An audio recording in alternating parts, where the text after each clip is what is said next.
तपाईले यदि यो एमसीसी सम्झौता मस्यौदा गर्नुभएको हो भने तपाईले के कारणबाट नेपालको हितमा छ, कुन शर्तबाट, कुन धाराबाट, एमसीसी सम्झौताको कुन धाराले नेपालको हित गरेको छ, तपाईसँग टेबलमा बसेर देशभक्त नेपाली जनताले गर्न तयार छन्। तपाईलाई नाङ्गे झार पार्न सक्छन्। तपाई राष्ट्रघाती गन्तव्यमा गइरहनु भएको छ। त्यसकारण तपाईले संविधानमा के लेख्नु भएको छ ख्याल गर्नुस्। संविधानमा गन्तव्य समाजवाद किन लेख्नुभयो? समाजवादमा पुग्नको लागि अमेरिकाको उपनिवेश चाहिन्छ, अमेरिकाको सैन्य रणनीति चाहिन्छ। तपाईलाई छिमेकी देशहरूसँग भिडन्त गराएर देश समाजवादमा जान सक्छ? यो विनाशको बाटो हो। विनाशको बाटोतर्फ जाने सम्झौताको मस्यौदागार तपाईँ यदि हो भने तपाईले आत्मालोचना गर्नुपर्छ।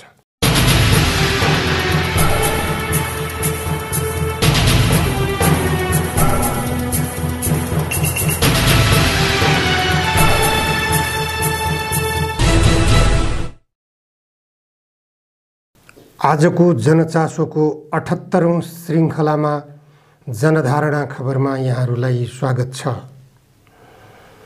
सरकारबाट बाहिरिएको धेरै लामो समय भएको छैन। निवर्तमान प्रधानमन्त्री केपी ओलीले गठबन्धन सरकारको नेतृत्वलाई संसदभित्रै बैठकमा उपस्थित भएर चुनौती दिन अवसर प्राप्त गर्नुभएको छ। हिम्मत भए एमसीसी पास गरेर देखाऊ। केपी ओलीको यो चुनौती शेरबहादुर देउवाका निम्ति यदि स्वीकार गर्ने हो भने यो नैतिकताको प्रश्न पनि हो। केपी ओलीले आफू प्रधानमन्त्रीमा रहँदासम्म सभामुखमाथि एउटा आरोप लगाइरहनु भएको थियो।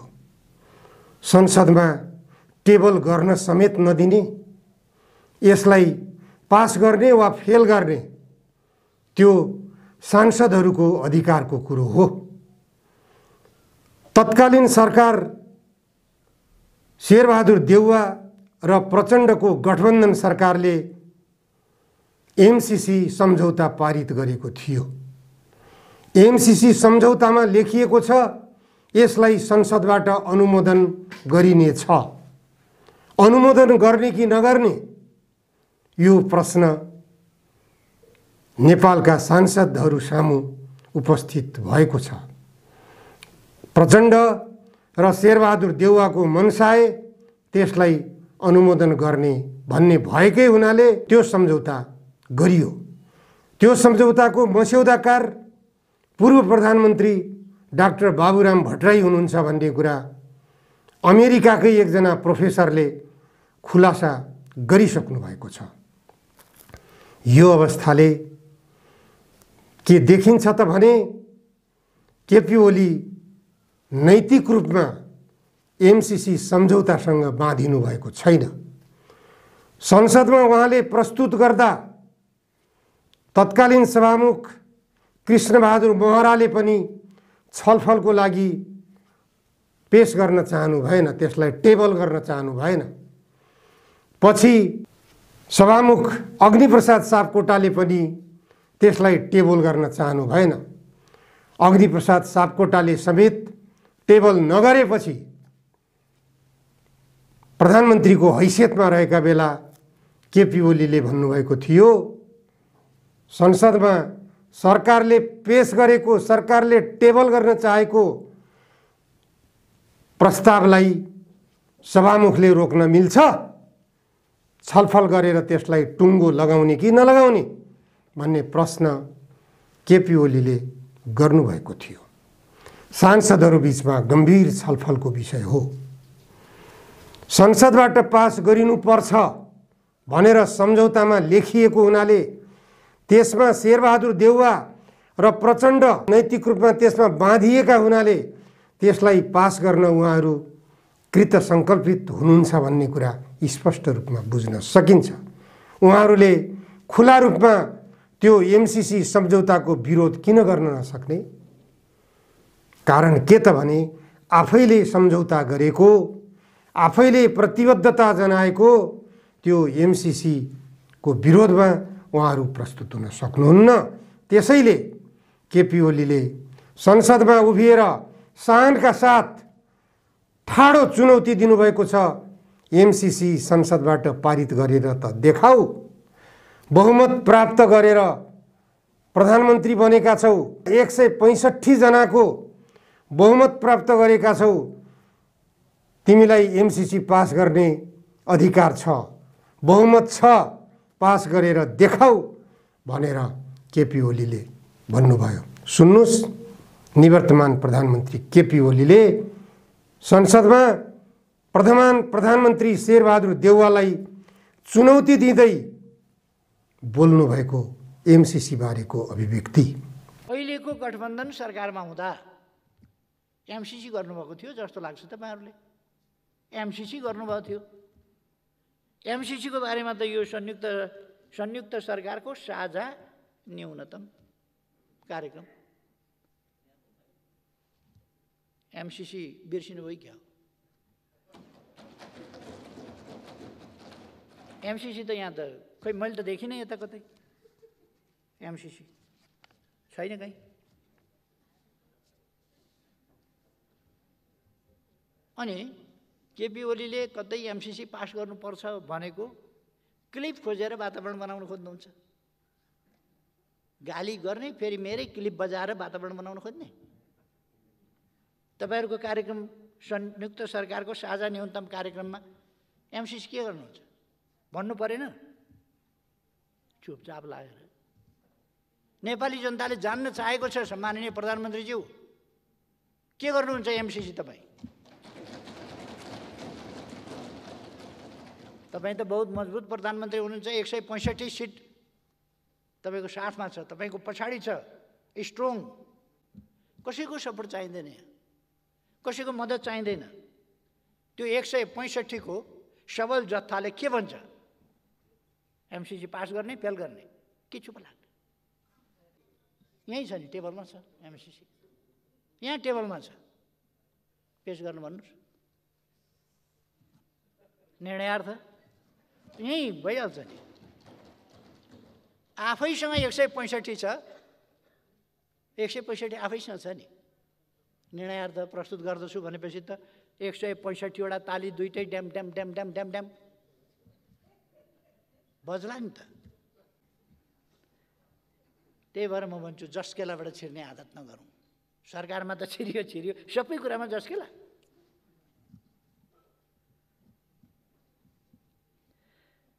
संयुक्त सरकारको साझा न्यूनतम कार्यक्रममा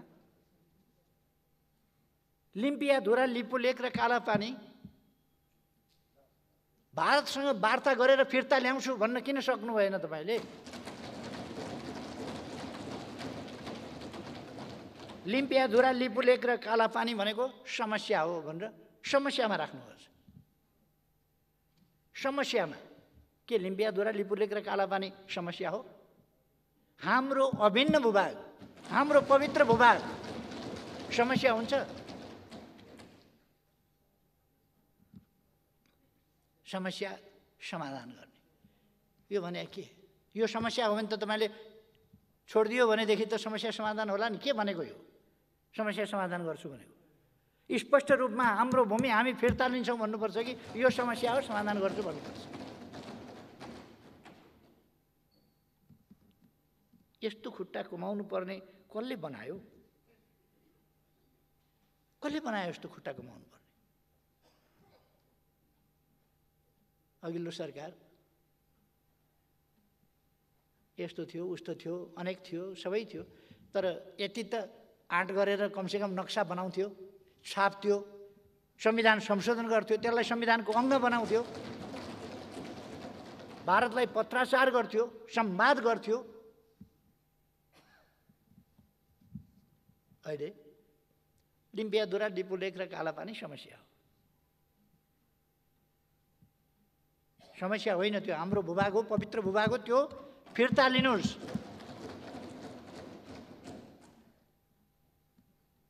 त्यो छोड्ने अधिकार कसैलाई छैन त्यो भूभाग।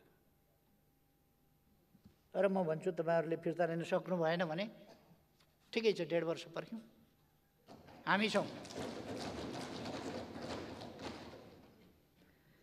एउटा शब्दावली लेख्नु भएको छ यो साझा न्यूनतम कार्यक्रम संयुक्त सरकारको। यसमा छिमेकीहरूसँगको सीमा विवाद कूटनीतिक पहल केबाट चाहिँ केबाट छिमेकीहरूसँगको सीमा समस्या टुङ्ग्याइनेछ भनेर। कुन कुन छिमेकीसँग हाम्रो छिमेकीहरूसँग भन्नाले कुन कुनसँग कहाँ के सीमा समस्या छ? छिमेकीहरूसँगको सीमा समस्या कहाँ छ, के छ? कति साह्रो डराएको सरकार भने डराउनुको पनि हद हुन्छ नि। त्यो मात्र होइन, केपी ओलीले संसदमा यति छोटो समयमै अहिलेको गठबन्धन सरकारलाई लज्जाबोध हुने गरिकन उहाँले चुनौती दिनुभएको छ। आफूले आफ्नो नेतृत्वको सरकारले अगाडि सारेका राम्रा कामहरू तपाईहरूले निरन्तरता दिनुस्, नराम्रा कामहरू तपाईहरूले थालनी गर्नुभयो भने त्यसमा पक्कै पनि प्रमुख प्रतिपक्षी दलको हैसियतले अवरोध खडा हुनेछ भनेर पनि चुनौती दिनुभएको छ। आज एमसीसीको विरुद्धमा राजावादीहरू सडकमा उत्रिएका छन्। पूर्व राजा ज्ञानेन्द्रले अहिलेसम्म एमसीसीको बारेमा मुख खोल्नु भएको छैन। राजावादीहरूलाई प्रतिगमनकारीहरूका मतियार, प्रतिगमनकारी भनेर आरोप लगाउने गरिन्छ राजनीतिक दलका नेताहरूबाट, राजनीतिक दलका कार्यकर्ताहरूबाट। तर राजावादीहरूले राष्ट्रियताको भावना प्रदर्शन गरिरहेका छन्। एमसीसी नेपालको अहितमा छ। नेपाललाई युद्धभूमि बनाउने षड्यन्त्रमा एमसीसी सम्झौता गरिएको छ। यो सम्झौता संसदबाट पारित गरियो भने नेपालको संविधान निष्क्रिय हुनेछ। नेपालको संविधान निष्क्रिय भयो भने यो संविधानको मातहतमा बनेका जति पनि संरचनाहरू छन्, नेपालको सरकार निष्क्रिय बन्नेछ, नेपालको अदालत निष्क्रिय बन्नेछ, नेपालको सैनिक सङ्गठन निष्क्रिय बन्नेछ, नेपालका जति पनि संवैधानिक निकायहरू छन् ती सबै निष्क्रिय बन्नेछन्। एमसीसी सम्झौतामा लेखिएको यो प्रावधान के छ त भनेपछि एमसीसीले चाहेमा कुनै पनि काम गर्न सक्नेछ। त्यसलाई नेपालको कानुनले, नेपालको संविधानले अवरोध गर्न सक्ने छैन। यसको अर्थ के हुन्छ? कानुन वेत्ताहरूले बुद्धि पुर्याएर विश्लेषण गर्नुस्। न्यायिक निकायका माननीय न्यायाधीशज्यूहरूले विवेक पुर्याएर छलफल गर्नुस्। सांसदज्यूहरू, तपाईहरू कानुन बनाउने अधिकार तपाईहरूलाई जनताले दिएका छन्। तपाईहरूलाई संविधान संशोधन गर्ने अधिकार नेपाली जनताले दिएका छन्। यो अधिकार भनेको नेपाली जनतामा रहेको सार्वभौम अधिकार तपाईहरूमाथि दिएका छन्, जनताले तपाईहरूलाई दिएका छन्। त्यो अधिकारको प्रयोग गर्दा नेपाली जनताको सार्वभौम अधिकार अपहरण हुन्छ कि हुँदैन भन्ने कुरामा ख्याल गरेर, विवेकसम्मत ढङ्गले विश्लेषण गरेर 2 मिनट मात्र भए पनि निधारमा हात राखेर सोच्नुस्। गल्ती काम हुन नजाओस्, देशलाई युद्धभूमि बनाउने काम नहोस्। एमसीसी अहिले संसारका 59 वटा देशहरूमा लागू छ। अमेरिकाले 59 वटा देशहरूमा एमसीसी लागू गरिरहेको छ।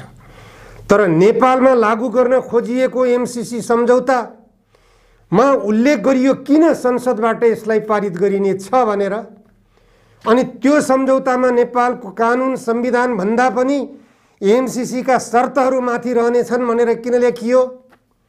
नेपालमा उत्पादित बिजुली भारतको गोरखपुरमा लगेर भण्डारण गरिनेछ भनेर किन लेखियो?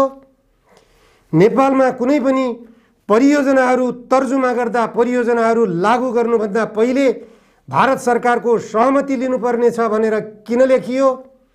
केही नेपालको राष्ट्रिय हित अनुकूल छन्। सांसदहरूले विवेक पुर्याएर छलफल गर्नुहोस्।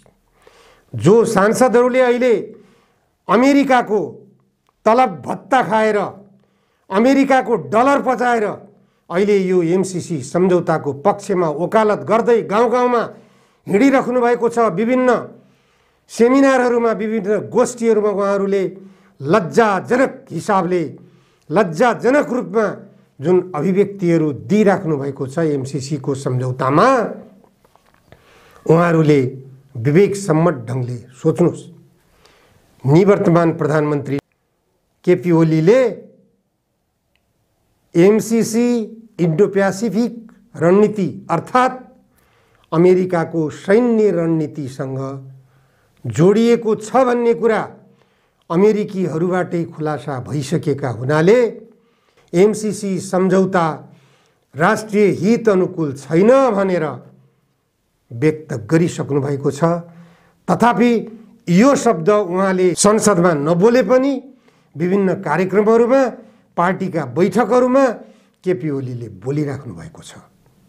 शेरबहादुर देउवाजी प्रधानमन्त्री हुनुहुन्छ अहिले। तपाईले बीपीको राष्ट्रियताको अवधारणा के हो? के अमेरिकाको उपनिवेश बनाउने भन्ने बीपीको राष्ट्रियताको अवधारणा हो? प्रचण्डजी, तपाईले 10 वर्षसम्म जनयुद्ध गरेर 17,000 नेपाली जनताको रगत किन बगाउनु भएको हो?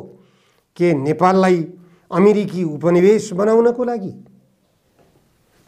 बाबुरामजी, तपाईले मस्यौदा गर्नुभएको हो यो एमसीसी सम्झौता भनेर अहिले तपाईमाथि आलोचना भइरहेको छ। यदि यो मस्यौदा गर्नुभएको हो भने यसलाई राष्ट्रिय हित अनुकूल यो कारणले छ भनेर सार्वजनिक गर्नु सक्नुपर्छ। केवल केपी ओलीलाई धारे हात लगाएर मात्र हुँदैन।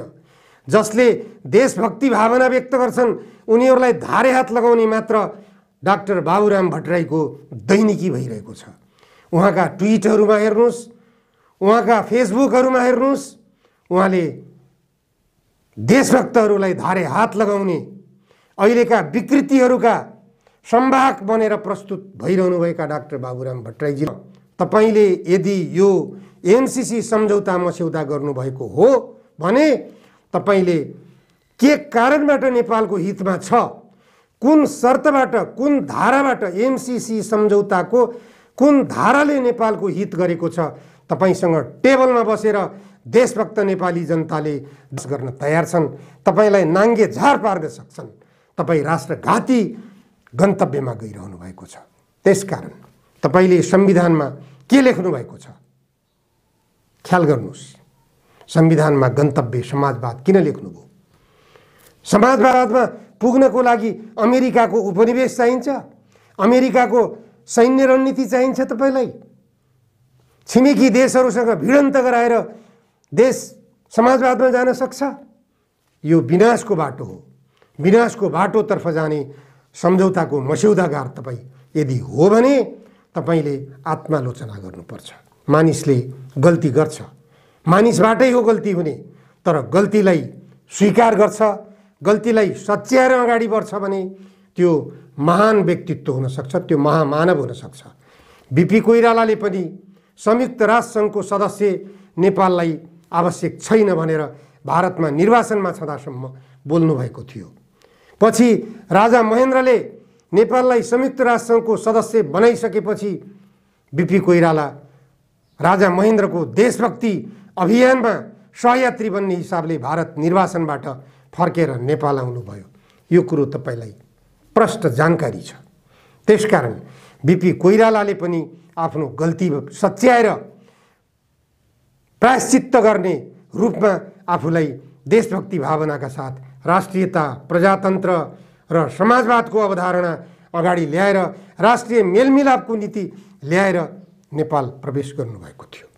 उहाँको असमयमै निधन भयो, जुन निधनका कारणबाट नेपाली काङ्ग्रेस अन्योलग्रस्त छ। नेपाली काङ्ग्रेसको बाटो कता हो? राष्ट्रिय मेलमिलापले देश निर्माण गर्न सक्छ। राष्ट्रिय मेलमिलापले गन्तव्य समाजवादको यात्रा तय गर्न सक्छ। तपाईले द्वन्द्व गरेर आपसमा दलहरू बीचमा काटाकाट र मारामारको परिस्थिति सृजना गरेर जात जातहरूमा भिडन्त गराएर, क्षेत्र क्षेत्र बीचमा भिडन्त गराएर, धर्म बीचमा हिन्दू र मुस्लिम, हिन्दू र क्रिस्चियनहरू बीचमा लडाएर कथित धर्मनिरपेक्षताको नाममा तपाईँले देशलाई के गर्दै हुनुहुन्छ? हिन्दूहरूलाई समाप्त गर्ने, क्रिस्चियनहरूको विकास गराउने, यही हो धर्मनिरपेक्षताको कन्सेप्ट। यसैलाई भनिन्छ धर्मनिरपेक्षता। धर्मनिरपेक्षता भनेको राज्यको कुनै पनि धर्म हुँदैन। राज्यको धर्म नभएपछि कुनै एउटा धर्मलाई वकालत गर्न किन दिइराख्नु भएको छ? किन एउटा धर्मलाई व्यापक रूपमा प्रचार अभियानमा जान दिइराख्नु भएको छ? किन धर्म परिवर्तनलाई बढावा दिइराख्नु भएको छ? यसको के यो संविधानको अवधारणा यही हो? संविधानले लिएको लक्ष्य यही हो? त्यसकारण यस्ता गलत लक्ष्य लिएर अगाडि जान खोजियो भने गन्तव्य समाजवाद हुँदैन। गन्तव्य उपनिवेशवाद, गन्तव्य दलालवाद, गन्तव्य समाप्तिवाद, यो गन्तव्य गलत छ। यो गन्तव्यबाट माथि उठ्नुहोस्। त्यसकारण